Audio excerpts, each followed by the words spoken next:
জয় বাবা কাল ভৈরব, জয় মা তারা। ভিউয়ার্স, আশা করি আপনারা বাবা কাল ভৈরবের কৃপাতে সকলেই ভালো আছে। তো আজ আপনাদের জন্য একটা খুবই ধন্যান্তরী উপকরণ এনেছি। উপকরণটা যারা দীর্ঘদিন শ্বাসকষ্টে ভুগছেন বা ছোট শিশু জন্মের পর থেকে শ্বাসরোধের সমস্যা এবং দুদিন ছাড়া ছাড়া হসপিটালে ইনহেলেশন নিতে হচ্ছে বা মাস্ক পরাতে হচ্ছে, এরকম ধরনের শিশুদের জন্য বা একটু বড় শিশু, প্রাপ্তবয়স্ক বা মধ্যবয়স্ক সকলেই এটা উপকরণটা আপনারা কাজে লাগাতে পারেন। এর কোনো সাইড এফেক্ট নেই, আগেই আমি বলে দিচ্ছি। এবং এটা সত্যি মারাত্মক ধরনের উপকারী। যারা যারা এই উপকরণটা কাজে লাগিয়েছে বা গ্রহণ করেছে তারা ফল পেয়েছে, 100% ফল পেয়েছে। যে কোনো দেখুন, হার্বাল বলুন বা ঘরোয়া টোটকা বলুন, সময় সাপেক্ষর ব্যাপার। কিন্তু এই না আমি বলবো না যে আপনারা ডক্টর চেক আপ করাবেন না, অবশ্যই করাবেন। কিন্তু দেখুন, অ্যাজমা এমনই একটা জিনিস যেটা ভিতরে জমে থাকা ইনফেকশান, এটা চট করে কিন্তু ভালো হয় না। যে দীর্ঘদিনের শ্বাসের সমস্যা বা অনেক সময় বাচ্চাদের ভিতরে সর্দি ইনফেকশানগুলো জমে যায়, যার জন্য এগুলো হয়ে থাকে। অনেকের বড় হলেও এই সমস্যা থেকে যায়, আবার অনেকের থাকে না। ছোট বাচ্চাদের ক্ষেত্রে এটা অনেক সময় বড় হতে হতে ভালো হয়ে যায়। আবার অনেক সময় অনেক বড় বাচ্চাদেরও ভালো হয় না চট করে, কারণ এটা মেডিকেল ট্রিটমেন্টে যদি ভালো না হয় জানবেন, তাহলে আমার এই উপকরণটা কাজে লাগাতে পারেন। কারণ আমার এক স্কুল ফ্রেন্ডের ওর বেবির ক্ষেত্রে এরকম ধরনের ঘটনা হয়েছিল। বাচ্চাটা 7-8 বছর পর্যন্ত অ্যাজমার সমস্যা ছিল এবং হসপিটালে প্রায় সময় অ্যাডমিট হতো বা মাস্কের ইনহেলেশন নিত বা এমনকি অক্সিজেনও নিতে হতো মাঝে মাঝে। তো আমার সঙ্গে একদিনকে পরামর্শ করতে আমি ওকে এই মানে উপকরণটা বলেছিলাম। তো সেটা ওরা কাজে লাগিয়েছিল। ওর বাচ্চাকে বেশ কিছুদিন ধরে এটা সেবন করিয়েছিল। তারপরে ওর বাচ্চা একদম সুস্থ। সেই থেকে আজ অবধি কোনো দিন আর হসপিটাল নিয়ে যেতে হয় না এই বিষয় নিয়ে, বা মাস্ক ইনহেলেশন দিতে হয় না, কোনো সমস্যা নেই। এটা নির্মূল হয়ে গেছে। যারা যারা এটা সেবন করেছে তারা তারা সত্যি উপকার পেয়েছে।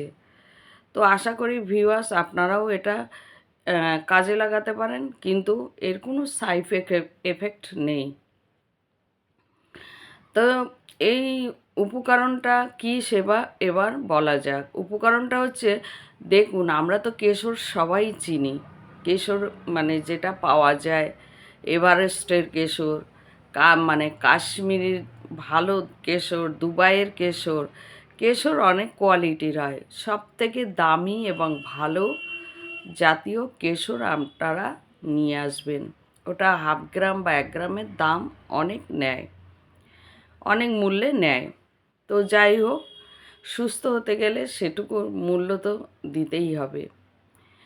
তো যে সমস্ত সদ্য শিশু মানে বা হওয়ার পর থেকেই তার এই ধরনের ইনফেকশান আছে, অ্যাজমা বা শ্বাসের সমস্যা আছে, তো অনেক সময় দেখা গেল এটা হয়ে থাকে। এটার ক্ষেত্রে আস্তে আস্তে মেডিকেল ট্রিটমেন্টটা ভালো হয়ে যায়। ধরুন 1 বছর 2 বছর হয়ে গেল, শিশুটি কিছুতেই ভালো হচ্ছে না, মানে আপনাকে হসপিটাল 2 দিন ছাড়া ছাড়া নিয়ে তাকে অক্সিজেন বা মাস্ক দিতে হচ্ছে। তো সেই সমস্ত শিশুদের জন্য বলছি, ধরুন আপনি কেশর নিয়ে আসলেন এবং বাচ্চাটা খাওয়া দাওয়ার পরে রাত্রে ডেলি 1 কাপ গরুর দুধের সঙ্গে, পিওর গরুর দুধের সঙ্গে এটা সেবন করাবেন, তাহলে খুবই উপকার পাবেন। 1 থেকে 2 বছরের বাচ্চা, রোজ করাবেন না, এটা খুব গরম। তো সে দুধটা ফুটিয়ে নেবেন ভালো করে, নেওয়ার পরে দুধটা কাপের মধ্যেই ঢেলে নেবেন। 1 কাপ দুধ নেবেন, তার মধ্যে 3-4টে কেশর পাপড়ি দেবেন, সামান্য 1 চিমটি হলুদ গুঁড়ো দেবেন। দেওয়ার পরে মিনিট 10 ভিজিয়ে রাখবেন, বাচ্চাকে সেবন করাবেন 1-2 দিন ছাড়া ছাড়া, কারণ এটা অনেক গরম আছে। দেখবেন আপনার বাচ্চা এই যে শ্বাস সমস্যা, এই যে বুকে জমে থাকা ইনফেকশান, এটা পুরোপুরি নির্মূল হয়ে যাবে, এটা আর একদমই থাকবে না। এবার একটু বড় শিশুদের কথা বলি, 5 থেকে 12 বছর, সেই সমস্ত শিশুদের জন্য যদি এই সমস্যা থেকে থাকে, তাদের ক্ষেত্রে একটু কেশরের পাপড়িটা পরিমাণ বাড়িয়ে দেবেন গরম দুধের সঙ্গে। এটা কিন্তু সেবন অবশ্যই করাবেন, কিন্তু রাত্রে খাওয়া দাওয়ার পরে শুতে যাওয়ার আগে 1 কাপ গরুর দুধের সঙ্গে, গরম দুধের সঙ্গে 5টা করে পাপড়ি ফেলে দেবেন, একটু হলুদ গুঁড়ো ফেলে দেবেন, বা একটু সামান্য পিওর ঘি, যেন কোনো ডালডাযুক্ত ঘি দেবেন না, তাহলে কিন্তু এর সাইড এফেক্ট হতে পারে। পিওর ঘি পেলে, যে ঘিয়ের মধ্যে কোনো ভেজাল ঘি থাকে না, অনেকে বাড়িতে ঘি তুলে থাকেন, সেই ধরনের ঘি, সর থেকে যে ঘিটা উঠে আসে, সেই ঘি একটু সামান্য, মানে চা চামচের চামচ থাকে, যে চা তোলার যে চামচ, ছোটো চামচগুলো থাকবে, সেই চামচের 1 চামচ ঘি ওর মধ্যেই মিলবাট করে নেবেন, নিয়ে ওটা 1 দিন ছাড়া ছাড়া সেবন করাবেন। দেখবেন এই যে অ্যাজমার সমস্যা, এটা থেকে পুরোপুরি মুক্ত হয়ে যাবেন। এমনকি যাদের হার্ট সমস্যা আছে, তারাও এটা সেবন করতে পারেন, কিন্তু তাদের ক্ষেত্রে ঘি দেবেন না। তো এইভাবে করতে থাকলে দেখবেন বেশি দিন লাগবে না, বছরখানি যদি সেবন করেন, তো ওই বাচ্চার আর কোনো দিনই এই সমস্যা থাকবে না, পুরোপুরি নির্মূল হয়ে যাবে। এবার বলা যাক মধ্যপ্রাপ্ত বয়স্কদের ক্ষেত্রে, যারা দীর্ঘদিন এ ধরনের শ্বাসকষ্টে খুবই কষ্ট পাচ্ছেন, হয়তো ওনাদের মাস্ক ইনহেলেশন ব্যবহার করতে হচ্ছে নিয়মিত, না করলে ওনারা কোনো সমস্যার সমাধান পাচ্ছেন না। তো তাদের ক্ষেত্রে বলছি, এটা উপকার অবশ্যই পাবেন।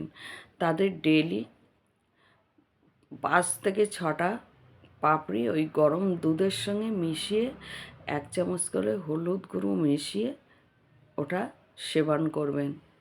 আপনারা দেখবেন উপকার পাবেন 100% পাবেন। কিন্তু এই সমস্ত গুণাগুণ পেতে আপনি যদি মনে করেন যে আজকে সেবন করছি, কালকেই আমার উপকার হয়ে যাবে, তাহলে আপনারা এটা গ্রহণ করবেন না, কারণ এটা সময় সাপেক্ষের ব্যাপার। আপনারা মেডিকেল ট্রিটমেন্ট করুন, কিন্তু তার সাথে সাথে এটা করতে পারেন, এর কোনো সাইড এফেক্ট নেই।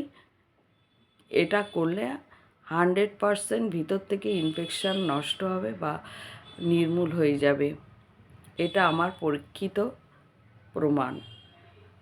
তো যদি সত্যি আপনারা উপকার পান, অবশ্যই আপনারা এই উপকরণটা কাজে লাগাবেন আর একটু নতুনদের মাঝে ছড়িয়ে দেবেন।